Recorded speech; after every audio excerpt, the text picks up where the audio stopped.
이슈 인터뷰 이어가겠습니다. 국민의힘은 조기 대선에 출마할 당 후보를 뽑는 선관위 구성에 나섰죠. 선관위원장이 황우여 전 대표가 됐습니다. 당내에서는 벌써부터 윤석열 전 대통령과의 관계 설정을 놓고 갑론을박이 벌어지고 있고요. 국민의힘 최다선 의원이죠. 조경태 의원 연결합니다. 의원님 나와 계시죠? 네, 안녕하세요. 조경태입니다. 네, 오랜만입니다.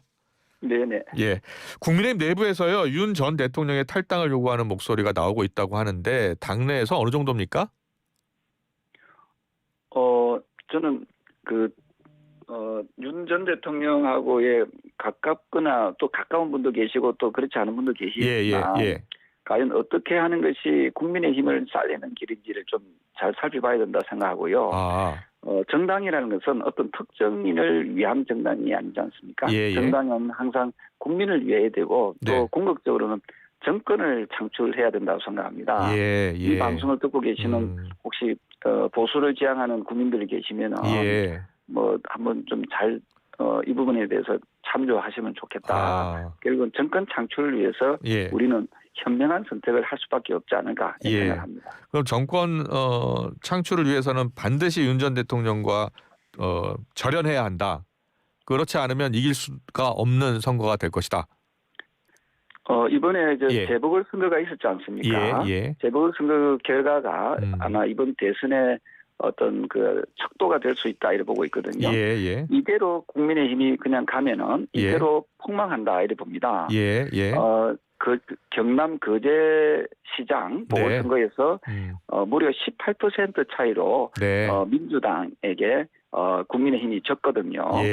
이것은 결국은 지금의 어떤 탄핵당한 대통령을 안고 가는 정당 그리고 비상계엄을 한 위헌 위법한 행위를 한 어떤 대통령을 안고 간 정당인 국민의힘은 지금 현재의 이런 수준이라면은 필패할 수밖에 없다는 것을 이번에 증명해 보였거든요. 그렇군요. 따라서 이 부분에 대해서 현명한 우리 당원이나 지지자들이 선택을 할 때 이 부분에 대한 고리를 반드시 끊어야 되지 않을까 하는 그런 생각을 할 거라고 봅니다. 의원총회가 계속 열렸는데요. 의총에서도 같은 말씀을 하셨나요, 조경태 의원께서? 네, 저는 같은 말을 했습니다. 왜냐하면 뭐 전들 어떤 개인에 대한 그런 부분에 대해서 왜 심정을 모르겠습니까만 저는 국민의힘이 국민을 위한 정당이라면 반드시 정리할 것은 정리하고 나아가야 된다. 이런 생각이고요. 네, 그런 의미에서 제가 이 소신 발언을 했습니다. 그렇군요. 그럼 의총에서 조경태 의원님의 발언에 동의하거나 같은 취지로 말씀하시는 의원들이 더 있었습니까? 네, 비슷한 취지로 말씀하시는 분들이 좀 계셔서 참으로 희망이 있다 이런 생각이 들었고요. 아마도 말씀은 하지 않지만 선뜻 앞에 나서서 얘기는 하지 않지만 저의 얘기에 대해서도 상당히 공감하는 의원들이나 당원들이 많이 있을 거라 생각합니다. 왜냐하면 이대로 가면 지거든요. 또 승리를 할 수 없다는 것을 이번 재보궐선거에서 보여줬기 때문에 저는 그런 현명한 선택을 할 것이다 이래 봅니다. 그렇군요. 근데 뭐 당내에 보니까 윤상현 의원 같은 경우에는 뭐 절연보다 무서운 게 분열이다라면서 사실상 반대 입장을 내기도 했거든요. 반대 의견은 많지 않았습니까? 그런 주장하는 분들 계시는데요. 제가 이야기하고자 하는 그 분열과 저도 뭐 분열을 원하는 사람은 아니잖아요. 단합을 해야 된다, 통합을 해야 된다는 부분은 저도 인식을 하는데 다만 제가 말씀드리는 이 단합을 강조하는 일부 의원들의 지금 현재의 단합은 우리 국민들의 정서에 관계없는 우리끼리의 단합이거든요. 우리끼리의 단합은 저는 중도에 있는 국민들을 안고 갈 수가 없다. 그렇다면은 선거에서 승리할 수 없습니다. 저는 내란 비상계엄을 한 지금 내란 혐의로 좀 수사받고 있는 분을 안고 가는 정당의 이미지로 가지고는 저는 승리할 수 없다 이렇게 봅니다. 그렇군요. 보니까 당내 이제 김상욱 의원이요. 김상욱 의원은 지난 4일 그러니까 윤석열 대통령 파면을 결정한 4일을 국경일인 민주주의 기념일로 제정하자라고 제안을 했어요. 여기에 대한 생각은 어떠세요? 그거는 이제 그 김상호 의원의 이제 개인의 어떤 주장인 것 같고요. 예. 어떤 뭐 그 약간 그분은 또 그 울분에 찬 어떤 그 마음에서 아마 그런 표현을 또 뭐 하지 않았나 이래 봅니다만 그것 때문에 또 당내에서는 또 좀 애들 반발들 좀 있거든요. 예, 탈당 요구하고 뭐 징계해야 된다는 목소리가 나오나 봐요. 그래서 그거는 이제 정치인의 개인의 주장에 대해서는 또 그런 주장은 좀 할 수 있다 이렇게 보고 있기 때문에 그만큼 개인적으로는 많이 그 굉장히 분노하고 울분에 차섰다 저는 그렇게 해석하고 싶습니다. 예. 근데 조경태 의원께서 얼마 전에 그 윤석열 대통령이 계속 메시지를 내는 거에 대해서 당을 나가서 좀 메시지를 내면 좋겠다라고 직격하신 적이 있으시죠? 네. 예. 근데 윤석열 대통령이 계속해서 메시지를 내고 있고 당내에 영향을 계속 미칠 것이다, 영향력을 미칠 것이다라는 분석이 계속 나오고 있어서요. 어떻게 보세요? 저는 이제 앞으로는 그런 발언들은 좀 자제하지 않겠나 이렇게 보고 있고요. 그렇게 보세요? 그리고 파면당한 대통령이 저는 뭐에 대한 평가는 이미 국민들은 하고 있지 않습니까? 일부 이제 아직도 거기에 대한 이제 추종하는 분들이 계시는데요. 저는 이 자리를 빌어서 그분들이 보수라는 그런 표현을 많이 쓰지 않습니까? 진정한 보수의 가치는 법치주의, 경제성장, 사회 안정 그리고 헌법 수호거든요. 헌법을 위반하고 법을 어긴 사람을 지지한다? 그러면 그분들이 과연 진짜 보수라고 할 수 있겠습니까? 저는 그 보수라는 이름을 쓰려면은 법을 지켜야 되고 또한 그보다도 더 중요한 것은 헌법을 수호하는 의지가 있고 또 헌법을 수호해야 된다 보거든요. 그래서 저는 이번 기회에 진짜 보수와 가짜 보수를 구분하고 가려내야 된다 하는 말씀을 드리고 싶습니다. 그렇군요. 당내 이제 조기 대선이 60일도 남지 않았기 때문에요.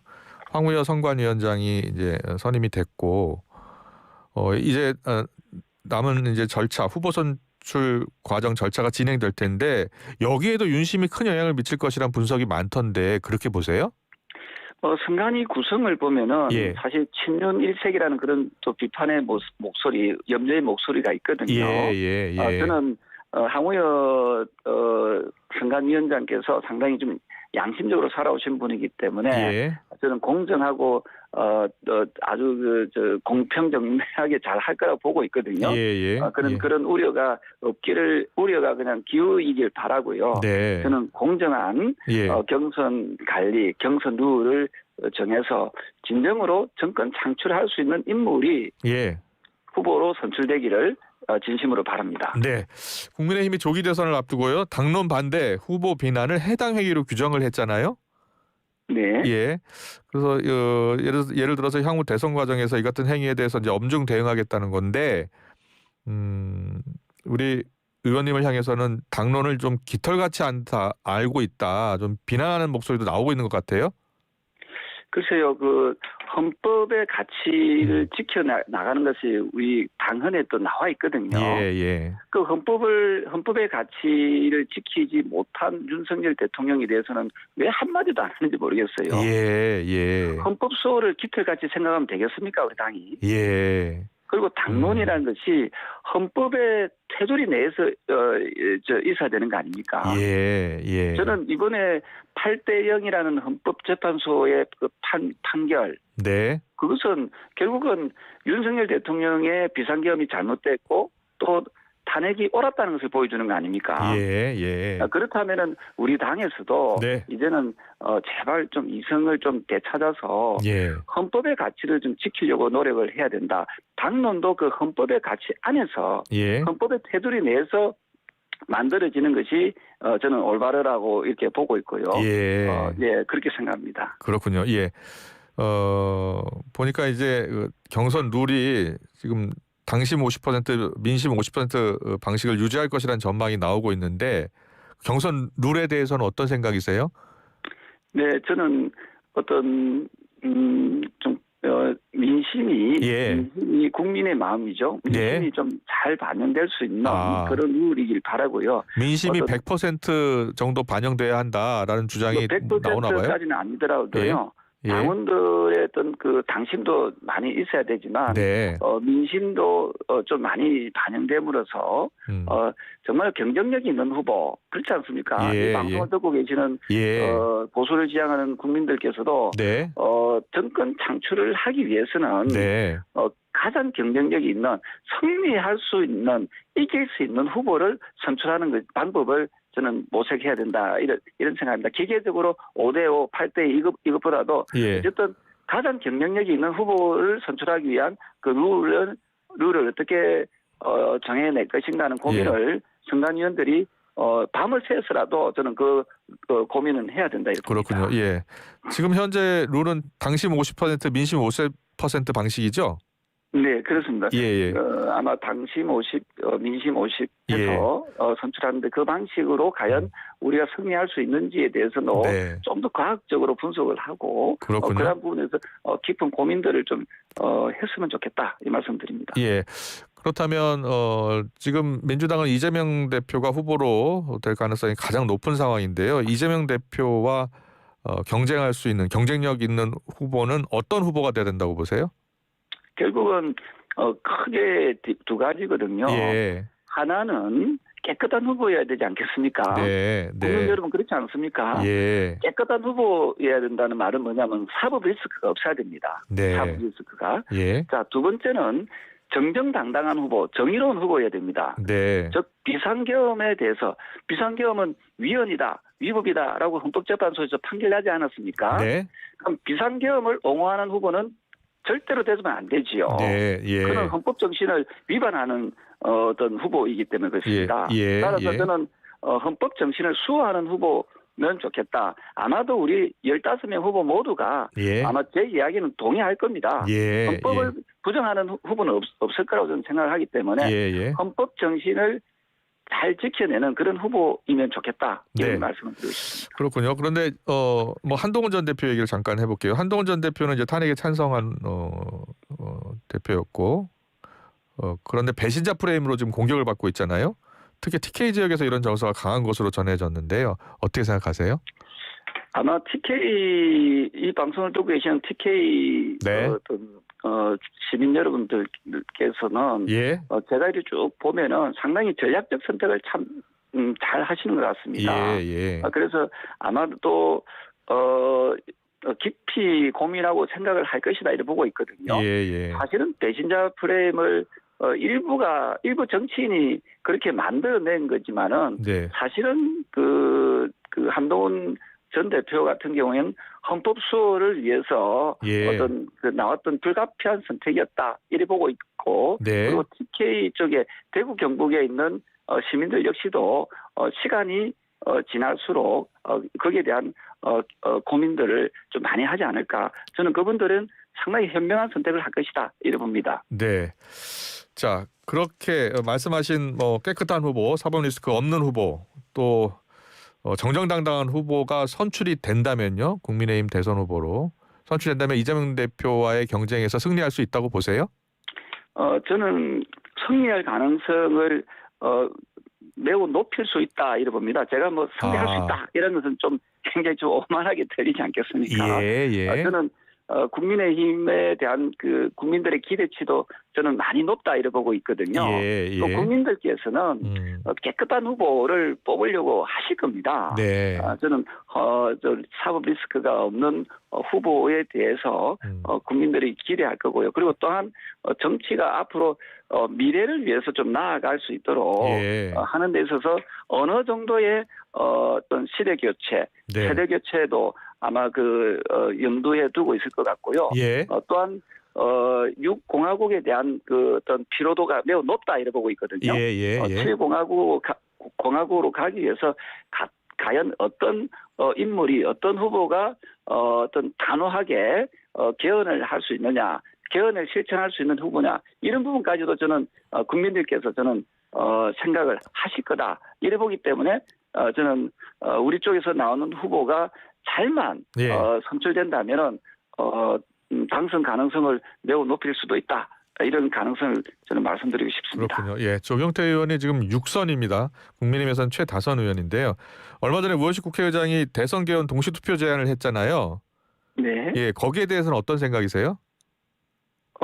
저는 우원식 의장이 제안한 부분도 저는 상당히 좀 진지하게 고민을 해야 된다고 생각합니다. 네. 네. 날짜적인 부분에 가지고 민주당 내에서도 상당히 좀 서로 옥신각신하지 않습니까? 예. 저는 그건 대단히 잘못됐다 보거든요. 네. 저는 의장의 제안에 대해서 좀 더 진지하게 고민하고 예. 왜 그러면 개헌이 필요한지에 대해서도 예. 국민들께 알리는 그런 부분이 필요하고요. 예. 저는 어쨌든 저는 개헌을 의 필요성은 많은 정치인, 많은 국민들이 느끼고 있기 때문에 네. 이 부분에 대해서는 민주당 내에서도 내부에서도 아마도 많은 고민을 할 것이다 이래 보고 있고요. 저는 개헌을 통해서 7공화국을 열어서 네. 완전히 패러다임을 바꾸는 것도 저는 국가 발전에 크게 도움이 될 것이다 이래 봅니다. 네, 권력구조 개편의 방향에 대해서는 어떤 생각이세요? 대통령의 권한을 줄이고 국회 권한도 균형 있게 조정해야 한다라고 신동욱 의원은 그렇게 이야기하더라고요. 네, 저는 동의하고요. 네. 저는 4년 중임제 국민들께서 많이 바라고 계시지 않습니까? 예. 4년 중임제를 하면서 또 국회의 또 과도한 권력 그 형태를 저는 견제할 수 있는 안전장치도 반드시 마련하는 것이 좋겠다. 그리고 나아가서 대통령의 제한적 권력 역시도 저는 대폭 축소하는 것이 바람직하다 이렇게 보고 있습니다. 예, 알겠습니다. 그런데 키는 지금 민주당이 쥐고 있는데요. 이재명 대표는 권력구조 개편은 지금 할 수 없다. 좀 더 시간이 필요하다. 국민에게 약속하고 대선 후에 신속 개헌하면 된다라고 해서 이번에는 권력구조 개편은 어렵다라는 입장을 냈어요. 사실상 우원식 국회의장의 제안을 거부한 건데요. 어떻게 보셨어요?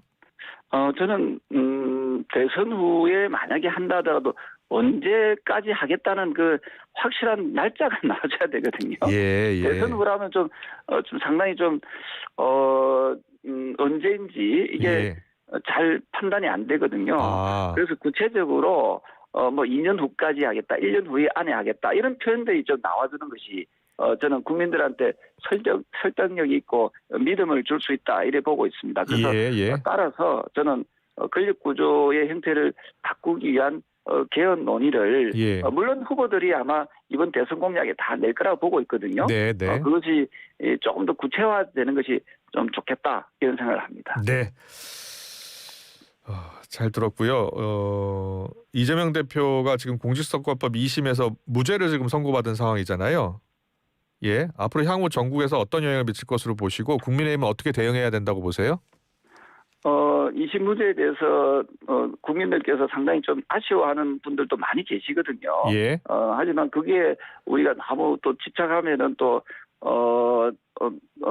예를 들어서 상당히 또 거기에만 빠져 있을 수는 없기 때문에 국민의힘에서는 저는 아까 드렸던 대로 좀 좋은 후보, 사법 리스크가 없는 깨끗한 후보를 통해서 국민들로부터 선택을 받는다면은 또 하나 또 좋은 기회가 사법 리스크가 있는 후보보다 사법 리스크가 없는 후보를 우리 당에서 후보로 선출한다면은 우리에게는 좀 더 좋은 기회가 오지 않겠나.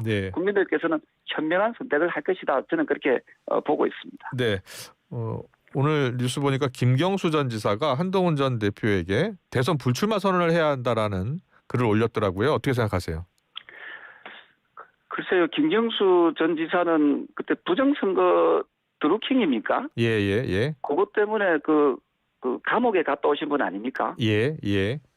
저는 그분이 그 선거에 대한 얘기를 물론 뭐 우리나라는 자유민주주의 국가니까 누구나 말할 수 있지만 최소한 부정선거로 인해서 가신 거지요. 드루킹 그 사건으로 그 자신을 좀 되돌아보셨으면 좋겠다 이 말씀을 드리고 싶습니다. 네, 오늘 이슈 인터뷰는 여기서 마무리하겠습니다. 지금까지 조경태 국민의힘 의원과 함께했습니다. 잘 들었습니다. 고맙습니다. 네, 감사합니다.